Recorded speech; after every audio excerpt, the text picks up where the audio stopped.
Bismillahirrahmanirrahim. Assalamualaikum warahmatullahi wabarakatuh. Alhamdulillahirabbil alamin wassalatu wassalamu ala asyrafil anbiya'i wal mursalin sayyidina Muhammadin wa ala alihi wa sahbihi ajma'in, amma ba'du. Sahabat beriman yang dirahmati Allah, syukur alhamdulillah kita bertemu lagi di channel ini. Pada kesempatan yang berbahagia ini, mari sejenak kita luangkan waktu kita untuk bersama-sama menyimak tausiah yang akan disampaikan oleh guru kita, Al-Ustaz Abdul Somad.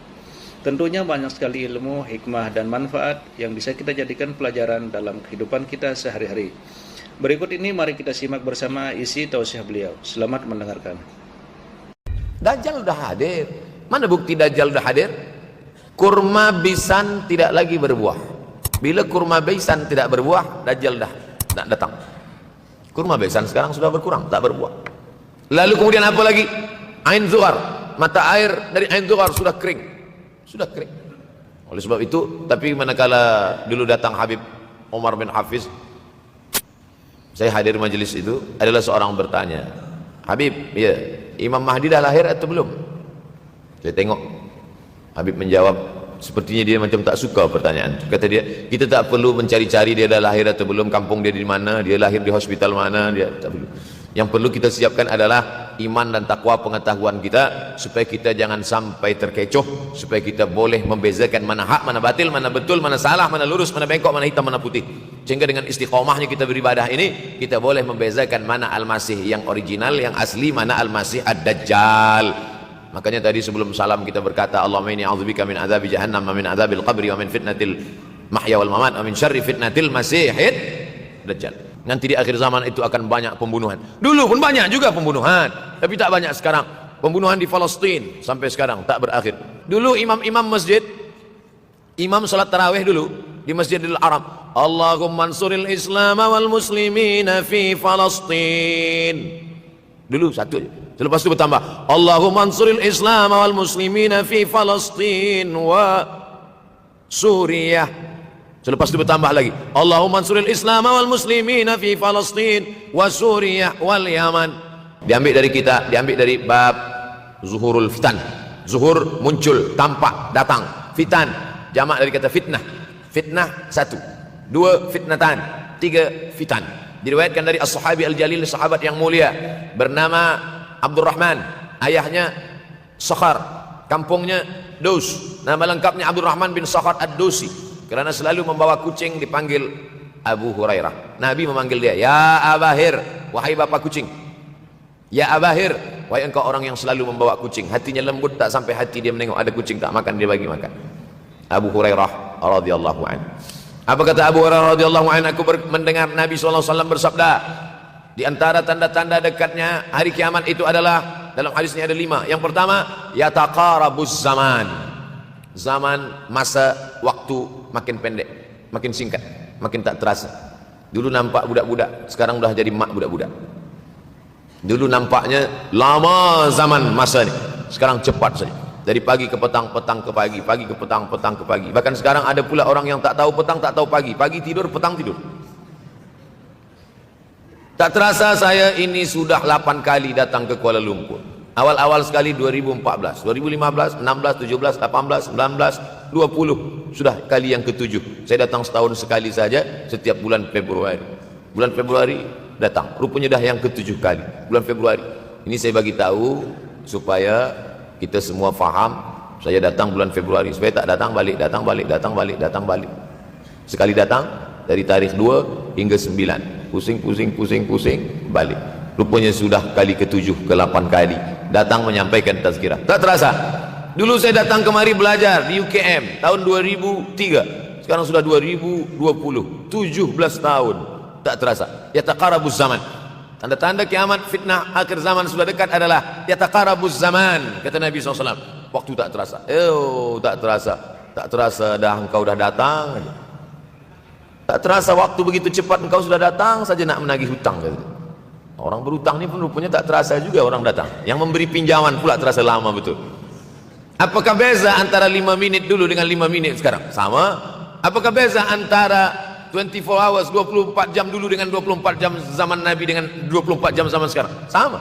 Tak ada beza. Mataharinya sama, bulannya sama, buminya sama. Yang berkeliling mengelilingi matahari sama. Apa yang membuat berbeza? Apa yang membuat zaman itu ya taqarabus zaman? Ada hal-hal yang membuat kita sibuk. Dulu tak ada google.com, dulu tak ada Facebook, dulu tak ada Twitter, dulu tak ada BBM, dulu tak ada Instagram. Sekarang waktu habis. Bila kita tanya orang mana yang lebih lama, 5 menit atau 50 menit, semuanya sepakat mengatakan 50 menit lama, 5 menit kejam.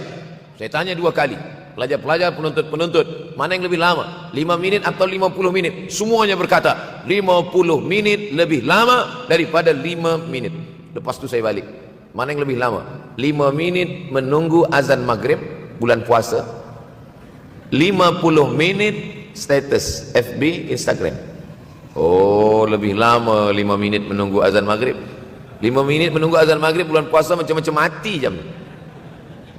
50 menit hilang waktu tak terasa. Itu menunjukkan hadis Nabi itu. Semakin saya baca hadis Nabi, makin kuat keyakinan saya, makin kuat iman saya, makin hilang keraguan saya bahwa yang berbicara ini bukan manusia biasa, tapi dia dapat wahyu dari Allah. Wa ma yantiqu 'anil hawa in huwa illa wahyun yuha, melainkan wahyu dari Allah Subhanahu wa taala. Yataqarabuz zaman, masa begitu cepat berlalu tak terasa. Sebulan seperti sepekan, sepekan seperti sehari, sehari seperti sesaat. Akhirnya kita pun kehilangan waktu, habis. Saya Ustaz Abdul Samad, memang zaman ini tak terasa cepat betul. Rasa-rasa kejap, dah bulan Ramadan. Tak terasa baru saja Idul Fitri, dah masuk pula lagi.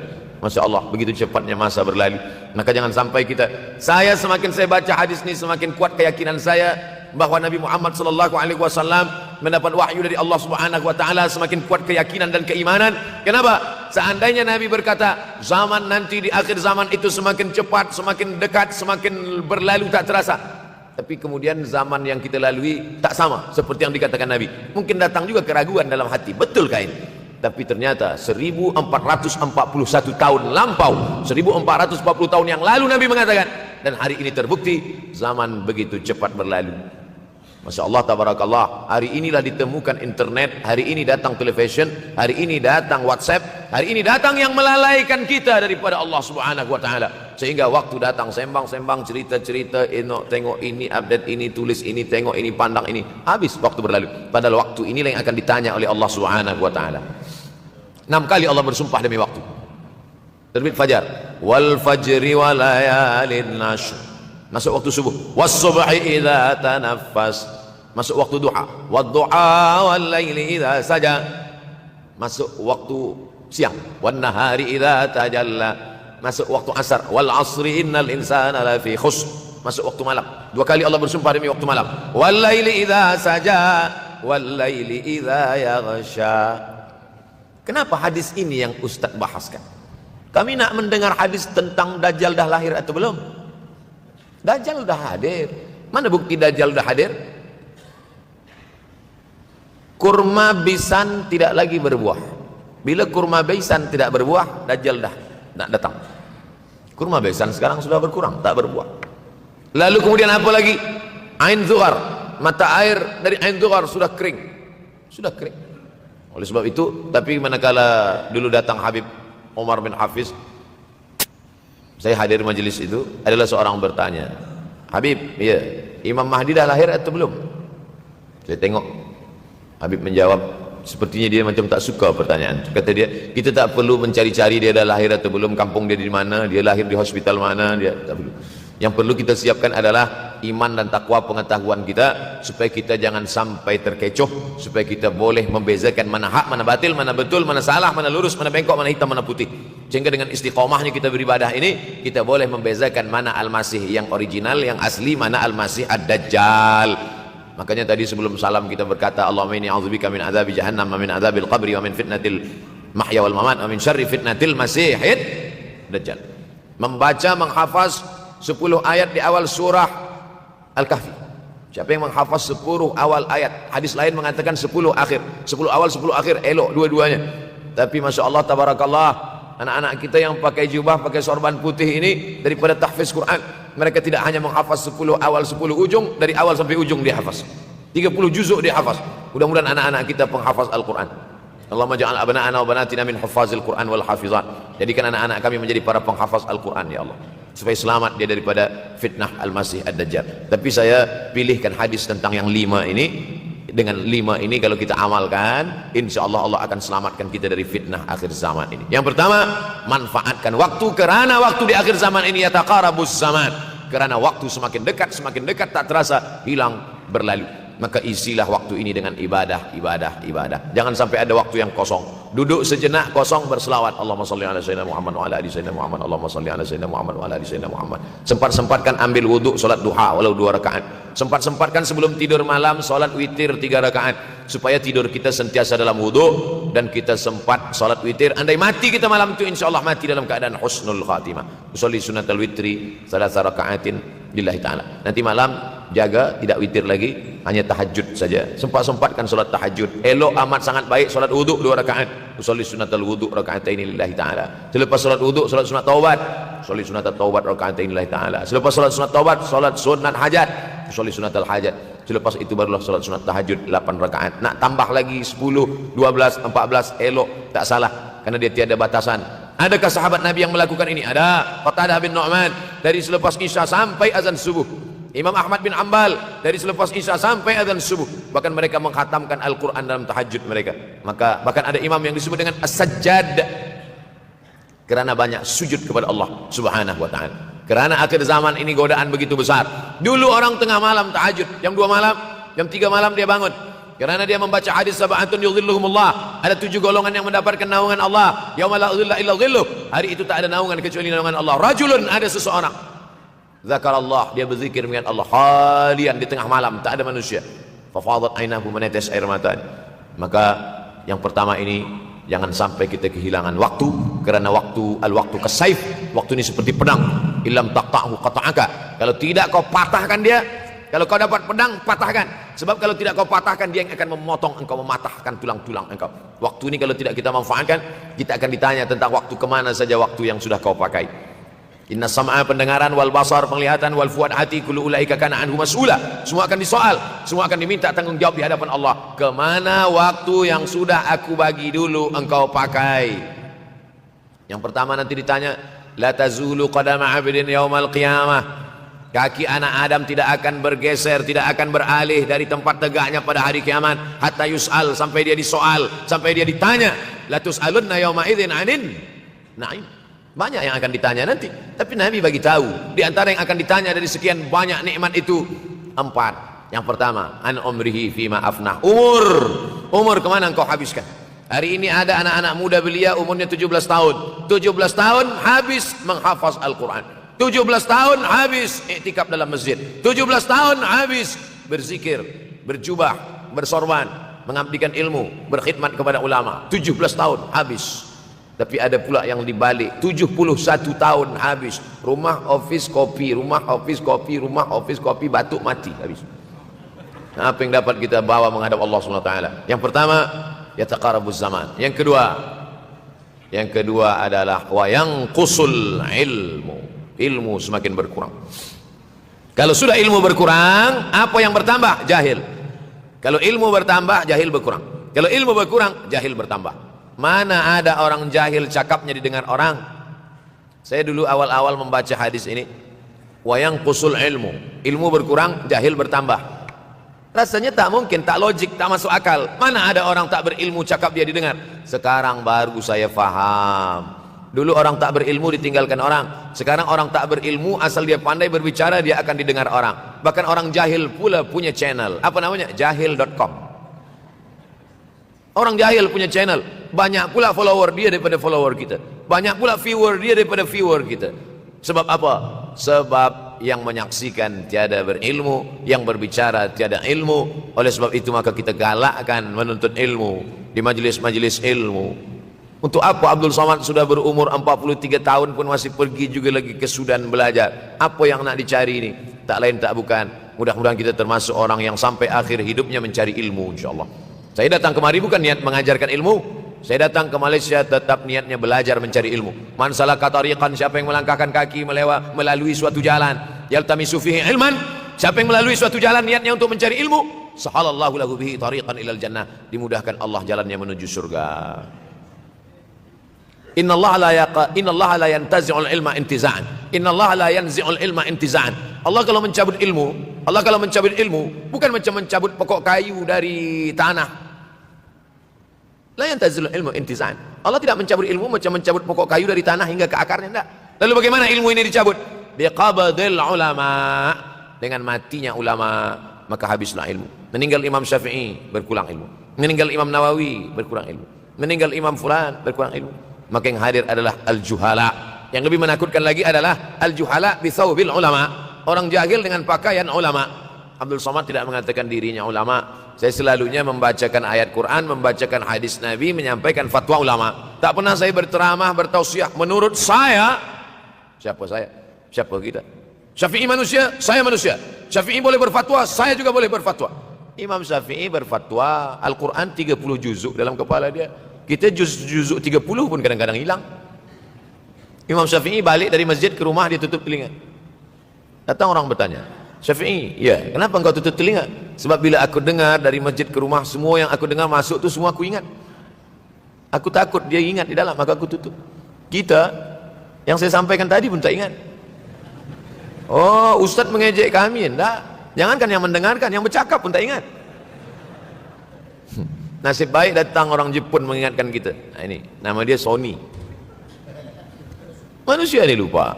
Oleh sebab itu maka yang kedua akhir zaman, wa yanqusul ilmu makin kurang. Maka bersyukur anak-anak yang dimasukkan ke rumah tahfiz. Kalau ada rumah tahfiz di kampung biasa, kalau ada rumah tahfiz di desa, dusun biasa, tapi ada tahfiz di tengah kota besar Kuala Lumpur, masih ada lagi rumah tahfiz Quran. Siapa yang mewakafkan rumah tahfiz? Siapa yang memberikan beras? Siapa yang memberikan duit? Siapa yang memberikan belanja? Siapa yang mengirimkan ustaz? Masya Allah, tabarakallah. Maka ini semua mudah-mudahan kita istiqamah semuanya insya Allah. Supaya apa? Supaya lahirlah anak-anak kita yang alim, berilmu. Karena ini makin banyak orang jahil. Alftau bi ghairi ilmin, memberikan tazkirah, fatwa tanpa ilmu. Dhalla wa adalla, dhallu wa adallu, sesat, menyesatkan.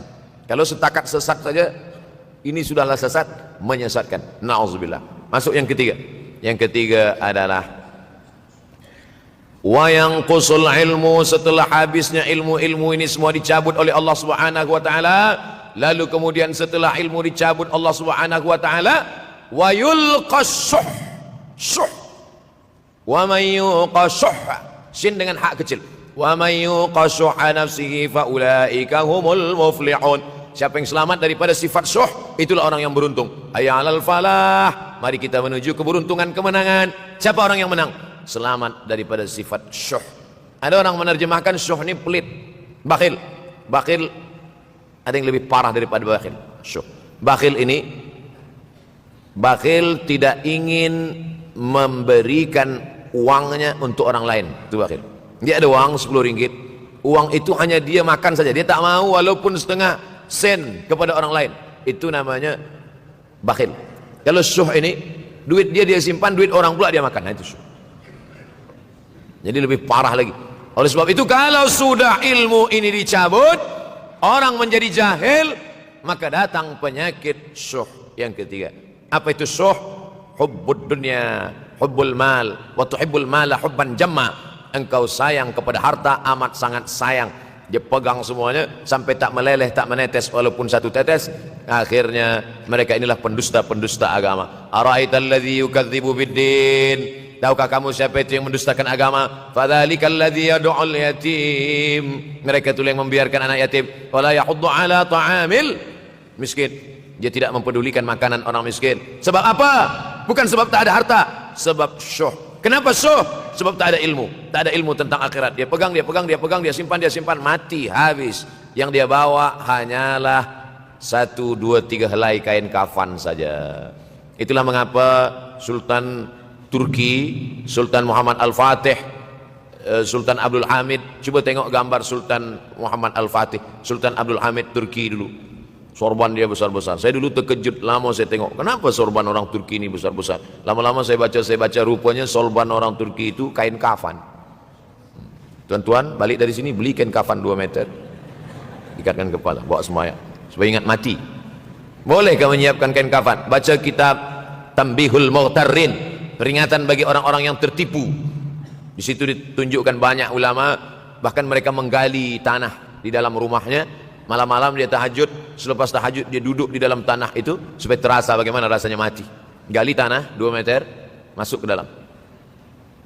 Tapi kalau nak buat itu kita saja dengan Allah. Jangan pula, banyak juga orang sekarang udah gali tanah masuk ke dalam, streaming pula. Hai guys, nak rasakan mata, mana boleh terasa. Kita saja masuk ke dalam, rasakan macam mana rasa. Sebab kalau cakap saja, marilah kita ingat mati, takutlah kita pada mati, kita tak tahu bagaimana rasa mati. Kalau nak merasakan bagaimana rasa mati, nanti kalau ada orang mati meninggal dunia, masuk kita ke dalam, kita sambut jenazah, kita letakkan, kita duduk, rasakan. Ketika Fatimah meninggal, Fatimah emak Sayyidina Ali meninggal, Nabi masuk ke liang lahat. Masuk Nabi ke liang lahat, Nabi berdoa di dalam. Ketika Utsman bin Maz'un meninggal, Nabi masuk ke dalam, Nabi pegang jenazah Utsman bin Maz'un, meleleh air mata Nabi turun ke misai, turun ke janggutnya, turun menetes sampai ke bawah. Merasakan bagaimana rasanya di dalam. Dulu saya pernah berjumpa dengan seorang pemuda, telinga dia pakai anting suang, lalu kemudian saya tengok banyak tato dia. Saya tanya, macam mana cerita awak bertaubat dulu? Mak saya meninggal, Ustaz Abdul Somad. Lepas tu saya tegak di tepi kubur. Macam ada yang menolak saya dari belakang, masuk saya ke dalam. Masa masuk itulah terasa sejuk di kaki, datang rasa takut saya. Makanya kalau ada orang yang sudah kita bagi tazkirah, bagi nasihat tak juga, nanti ada orang meninggal, bawa dia agak dekat, senggolkan sikit jatuh. Gitu caranya supaya kita terasa mati ini, supaya apa? Hilangkan penyakit syuh, cinta harta, takut mati, dan membuat kita menjadi bakhil, pelit, na'udzubillah. Yang keempat, wa tazharul fitan. Ini yang terkait dengan tajuk kita yang keempat, wa tazharul fitan. Banyaklah fitnah, siksa. Dulu masa saya kelas 1 madrasah tahun 1990, berkumpullah kami bersama-sama dengan cikgu mengkaji masalah apa? Masalah Bosnia Herzegovina, mengamuk Slobodan Milosevic, menghancurkan umat Islam di Bosnia. Sampai ada yang meminta fatwa kepada Syekh Yusuf Al-Qardawi, bolehkah perempuan yang perempuan Bosnia yang dirogol tentara Serbia hamil, bolehkah dia menggugurkan anaknya? Kata Syekh Yusuf Al-Qardawi, tak boleh. Maka dia biarkan saja anak itu lahir dan dia tidak dianggap berdosa karena ini sudah takdir Allah SWT. Bagaimana mereka dibunuh? Maka makin banyaklah selepas Bosnia datang pula yang terjadi di Rohingya, di Uighur, umat Islam. Berkumpullah presiden-presiden negeri Islam di Kuala Lumpur. Masya Allah, sangat luar biasa tausiah yang sudah disampaikan oleh guru kita Al-Ustaz Abdul Somad.